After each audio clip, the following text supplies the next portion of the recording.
maanta runtii waa maalin sabti ah waxay maalintii ansixinta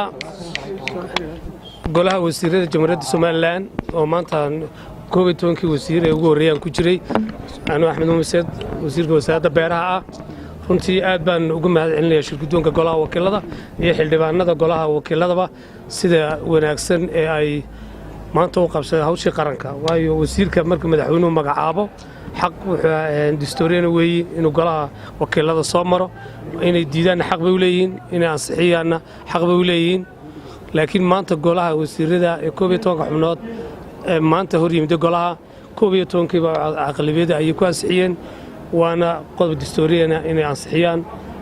aad iyo aad baan rabtii golaha ugu mahadcelinayaa xildhibaanada golaha wasiirada anigoo maanta la ansixiyay inaan noqdo wasiirka horumarinta caafimaadka Soomaaliland الرحيم ما شاء الله xildhibaanada wakiilada Soomaaliland aad iyo aad u mahadsan yihiin codka iyo kalsoonida ay nasiyeen ana waxaan halkaan ka ballan qaadayaa in hawshan noo taalaan si hufan uga soo bixi doono insha Allah waxay wasaaraduna wasaarada muhiima waxaan ka shaqeyn doonaa in dhaqaalaha Soomaaliland noqdo mid ku tiirsan technology-ga mid la jaan qaada dhinaca adduunyada u socoto